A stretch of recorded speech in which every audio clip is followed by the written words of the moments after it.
ಪರಿವಾರದ ಗೂಂಡಾಗಿರಿಯನ್ನ ಖಂಡಿಸಿ ಮತ್ತು ಸುಳ್ಳು ಪ್ರಕರಣವನ್ನ ದಾಖಲಿಸಿದವರ ವಿರುದ್ಧ ಕಠಿಣ ಕಾನೂನು ಕ್ರಮ ಕೈಗೊಳ್ಳಬೇಕು ಎಂದು ಗೌಸ್ ಮುನೀರ್ ಒತ್ತಾಯಿಸಿದ್ದಾರೆ.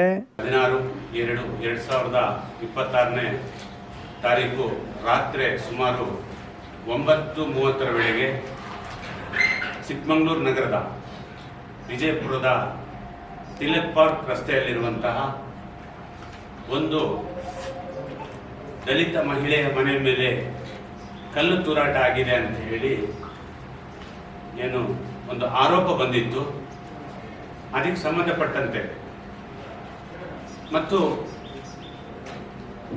ಒಕ್ಕಲಿಗರ ಕಲ್ಯಾಣ ಮಂಟಪದ ಹತ್ರ ಏನು ಪಾನಿಪುರಿ ಬೇರೆ ಬೇರೆ ಅಲ್ಲಿ ಐಟಮ್ಗಳನ್ನು ಮಾಡ್ತಾರೆ, ಅಲ್ಲಿ ತಿಂದು ಬರ್ತಕ್ಕಂಥ ಹುಡುಗರ ಮೇಲೆ ಬಜರಂಗ ದಳದ ಮುಖಂಡರು ಮತ್ತು ಬಿಜೆಪಿಯ ಯುವ ಮೋರ್ಚಾ ಜಿಲ್ಲಾಧ್ಯಕ್ಷರಾಗಿರುವಂಥ ಸಂತೋಷ್ ಕೋಟ್ಯಾನ್ ಅವರ ಅಂಗಡಿಯ ಮುಂಭಾಗದಲ್ಲಿ ಅಲ್ಲಿ CC ಕ್ಯಾಮ್ರಾ ಕೂಡ ಇದೆ. ಅವರು ಹಲ್ಲೆ ಮಾಡಿರುವಂಥ ಜಾಗದಲ್ಲಿ CC ಕ್ಯಾಮ್ರಾ ಇದೆ. ಹಲ್ಲೆಯನ್ನ ಮಾಡ್ತಾರೆ.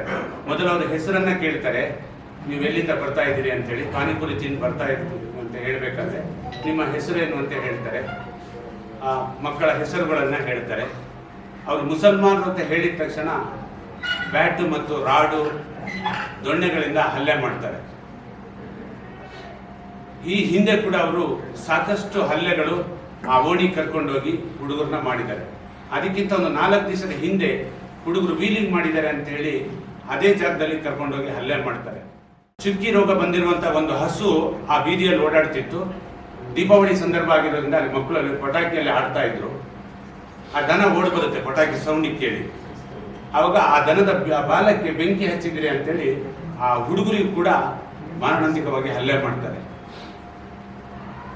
ಈ ಹಲ್ಲೆ ಮಾಡಿ ನಂತರ ಇವರಿಗೆ ಗೊತ್ತಾಗುತ್ತೆ. ಅದರ ಹಿಂದಿನ ದಿವಸ 3 ಜನ ಯುವಕರು ಅಲ್ಲಿರುವಂಥ ಏನು ಆ ದಲಿತ ಮಹಿಳೆ ಅಂತ ಹೇಳ್ತಾರೆ, ಆ ಮಹಿಳೆಯ ಮನೆ ಹತ್ರ ಹೋಗಿ ಸುಮಾರು 3:30 ಗಂಟೆಗೆ ಮಧ್ಯಾಹ್ನನೇ ಅವ್ರು ಜಗಳ ಮಾಡಿರ್ತಾರೆ. ನಿರಂತರವಾಗಿ 4 ದಿವಸದಿಂದ ಕಲ್ಲುಗಳನ್ನು ಅವ್ರು ಬಿಸಾಕ್ತಾ ಇರ್ತಾರೆ. ಆ ಮನೆಗೆ ನಿರಂತರವಾಗಿ ಕಲ್ಲುಗಳನ್ನು ಬಿಸಾಕ್ತಾ ಇರ್ತಾರೆ. ಆ ಆರೋಪಿಗಳು ಯಾರು ಅನ್ನೋದು ಈ ಸಂತೋಷ್ ಕೋಟ್ಯಾನಿಗೆ ಗೊತ್ತಿರುತ್ತೆ. ಶ್ಯಾಮ್ ಗೌಡನಿಗೂ ಕೂಡ ಗೊತ್ತಿರುತ್ತೆ. ಇವರು CC ಕ್ಯಾಮ್ರಾದಲ್ಲಿ ಅವರು ರೆಕಾರ್ಡ್ ಆಗಿರುತ್ತೆ.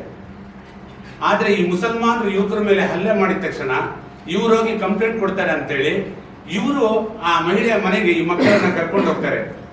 ಕರ್ಕೊಂಡೋಗಿ ಇದೇ ಮಕ್ಕಳು ನಿಮ್ಮ ಮನೆಗೆ ಕಲ್ಲು ಹೊಡೆದಿದ್ದಾರೆ ಅಂತೇಳಿ ಆ ಮಹಿಳೆಯನ್ನ ಸ್ಟೇಷನ್ಗೆ ಕರ್ಕೊಂಡು ಬರ್ತಾರೆ.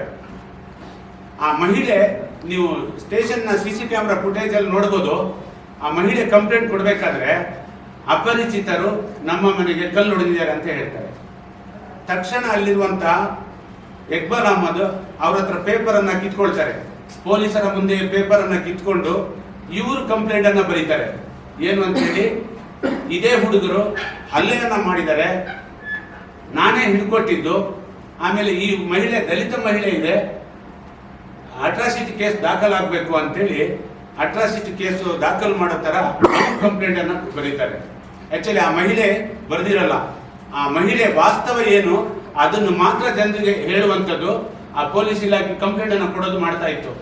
ಆದ್ರೆ ನಂತರ ಅವರು, ನಾನು ಯಾವ ರೀತಿ ಆ ಮಹಿಳೆ ಕಂಪ್ಲೇಂಟ್ ಬರೀತಾ ಇದೆಯಲ್ಲ, ನೀವ್ ಯಾಕೆ ಕಂಪ್ಲೇಂಟ್ ಬರೀತಿದ್ದೀರಿ, ಇಲ್ಲದೆ ಇರೋ ಆರೋಪವನ್ನ ನೀವು ಯಾಕೆ ಮಾಡ್ತಾ ಇದ್ದೀರಿ, ಅವ್ರ ಕೈ ಕೊಡಿ ಪೆನ್ನು ಬುಕ್ಕು ಅಂತ ಪೇಪರ್ ಅಂತ ಹೇಳಿದೆ.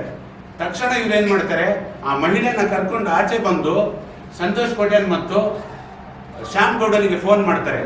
ನಂತರ ಒಂದು ಈ ಸ್ಟೋರಿಯನ್ನ ಕಟ್ಟಲಾಗುತ್ತೆ. ಇದಕ್ಕೆ ಸುದ್ದಿಗೋಷ್ಠಿಯಲ್ಲಿ ಮಾತನಾಡಿದ ಅವರು, ಫೆಬ್ರವರಿ 16ರಂದು ರಾತ್ರಿ 9 ಗಂಟೆ ಸುಮಾರಿಗೆ ತಿಲಕ್ ಪಾರ್ಕ್ ರಸ್ತೆಯಲ್ಲಿ ಪಾನಿಪುರಿ ತಿಂದು ಹೋಗುತ್ತಿದ್ದ ಅಪ್ರಾಪ್ತ ಬಾಲಕರ ಮೇಲೆ ಅವರ ಹೆಸರನ್ನ ಕೇಳಿ ಮುಸ್ಲಿಮರೆಂದು ತಿಳಿದ ತಕ್ಷಣ ಮಾರಣಾಂತಿಕವಾಗಿ ಹಲ್ಲೆ ಮತ್ತು ಸುಳ್ಳು ಪ್ರಕರಣ ದಾಖಲು ಮಾಡಿದ್ದು, ಈ ಕೂಡಲೇ ಈ ಪ್ರಕರಣವನ್ನ SIT ತನಿಖೆ ಮಾಡಬೇಕು ಎಂದು ಒತ್ತಾಯಿಸಿದ್ದಾರೆ. ದಳಕ್ಕೆ ಸಂಬಂಧಪಟ್ಟಿರುವಂತಹ ಕಾರ್ಯಕರ್ತರು ಹೊಡೆದಿದ್ದು ಅಂತ ಹೇಳಿ ಅಧಿಕಾರಿ ಕೂಡ ನಾವು ಹೇಳಿರ್ತೀವಿ. ಆದ್ರೆ ಇವರು ಉದ್ದೇಶಪೂರ್ವಕವಾಗಿ ಇವ್ರ ಮೇಲೆ FIR ಅನ್ನ ದಾಖಲು ಮಾಡಿ ಜೈಲಿಗೆ ಕಳಿಸ್ತಾರೆ. ಯಾವಾಗ ಇವತ್ತು ನಾವು ಪತ್ರಿಕಾಗೋಷ್ಠಿಯನ್ನ ಮಾಡ್ತೀವಿ, ಆ ವಿಡಿಯೋವನ್ನ ರಿಲೀಸ್ ಮಾಡ್ತೀವಿ ಅಂತ ಗೊತ್ತಾದ ತಕ್ಷಣ ಆ ಮಹಿಳೆಯ ಗಂಡನ ಹತ್ರ ಕರೆಸಿ ಇನ್ನೊಂದು ಕಂಪ್ಲೇಂಟ್ ಅನ್ನ ದಾಖಲು ಮಾಡ್ತಾರೆ ಅವರು. ಅದರಲ್ಲಿ ಈಗಾಗಲೇ ಒಂದು 3 ಜನರನ್ನ 3-4 ಜನರನ್ನ ಅರೆಸ್ಟ್ ಮಾಡಿದ್ದಾರೆ ಅಂತ ಕಾಣುತ್ತೆ. 3 ಜನರನ್ನ ಜೈಲಿಗೆ ಕೂಡ ಕಳಿಸಿದ್ದಾರೆ. ಇಲ್ಲಿ ಬಜರಂಗ ದಳಕ್ಕೆ ಭಯಪಡ್ತಕ್ಕಂಥ ಪೊಲೀಸ್ ಅಧಿಕಾರಿಗಳು ಇಲ್ಲಿ ಕಣ್ಣಿಗೆ ಕಾಣದೇ ಇರತಕ್ಕಂಥ ಶಕ್ತಿಗಳು ಕೆಲಸ ಮಾಡ್ತಾ ಇರೋದು ಎದ್ದು ಕಾಣ್ತಾ ಇದೆ. ಇಲ್ಲಿ ನಮ್ಮ ಒತ್ತಾಯ ಇಷ್ಟೇ, ಈ ತನಿಖೆಯನ್ನ SITಗೆ ಒಪ್ಪಿಸಬೇಕು. ಈ ಅಧಿಕಾರಿಗಳು ಯಾವುದೇ ಕಾರಣಕ್ಕೂ ಒಂದು ಅಕ್ಷರ ಕೂಡ ಇದರಲ್ಲಿ ಬರೀಬಾರ್ದು. ಅದೇ ರೀತಿ ಇಷ್ಟರವರೆಗೂ ಕೂಡ ಇಲ್ಲಿಯ ವರಿಷ್ಠಾಧಿಕಾರಿಗಳೊಂದು ಪತ್ರಿಕಾಗೋಷ್ಠಿಯನ್ನ ಮಾಡಿ ಏನಾಗಿದೆ ಅಂತ ಹೇಳಬೇಕಾಗಿತ್ತು. ಆದರೆ ವಾಸ್ತವ ಸತ್ಯ ನಮಗೆಲ್ಲ ಗೊತ್ತಿದೆ. ನಾವುಗಳು ಪತ್ರಿಕಾಗೋಷ್ಠಿಯನ್ನ ಮಾಡ್ತೀವಿ, ಸತ್ಯ ಆಚೆ ಬರುತ್ತೆ ಅನ್ನೋ ದೃಷ್ಟಿಯಲ್ಲಿ ಅವರು ಪತ್ರಿಕಾಗೋಷ್ಠಿಯನ್ನ ಮಾಡಿಲ್ಲ.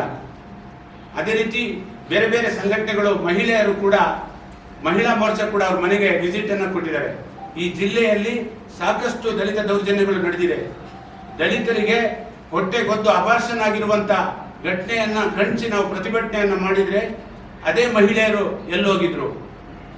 ಇವತ್ತು CT ರವಿ ಅವರು ನೇರವಾಗಿ ಮುಸ್ಲಿಂ ಸಮುದಾಯವನ್ನ ಟಾರ್ಗೆಟ್ ಮಾಡಿ ಇವತ್ತು ಹೇಳಿಕೆಯನ್ನ ಕೊಡ್ತಾ ಇದ್ದಾರೆ. ನೋಡಿ, ಬಿಜೆಪಿಯ ಹಿನ್ನೆಲೆ ಏನಿದೆ ಅಂತ ಹೇಳಿದ್ರೆ 1980ರಿಂದ ಈಚೆಗೆ ಎಲ್ಲೆಲ್ಲಿ ಕೋಮು ಗಲಭೆ ಆಗಿದೆ ಅಲ್ಲಿ ಬಿಜೆಪಿ ಡೆವಲಪ್ ಆಗಿದೆ, ಬಿಜೆಪಿ ಪಿಕಪ್ ಆಗಿದೆ. ಹಾಗಾಗಿ ಅದರಲ್ಲಿ ಫಸಲನ್ನ ಪಡ್ಕೊಂಡಿರುವಂತ ಬಿಜೆಪಿ ನಿರಂತರವಾಗಿ ಕೋಮು ಗಲಭೆಯನ್ನ ಮಾಡಕ್ಕೆ ಪ್ರಚೋದನೆಯನ್ನ ಮಾಡ್ತಾ ಇದೆ. ಸುದ್ದಿಗೋಷ್ಠಿಯಲ್ಲಿ ಗೌಸ್ ಮೊಹಿಯುದ್ದೀನ್, ರಾಕೇಶ್, ನಜೀರ್ ಅಹಮದ್ ಉಪಸ್ಥಿತರಿದ್ದರು.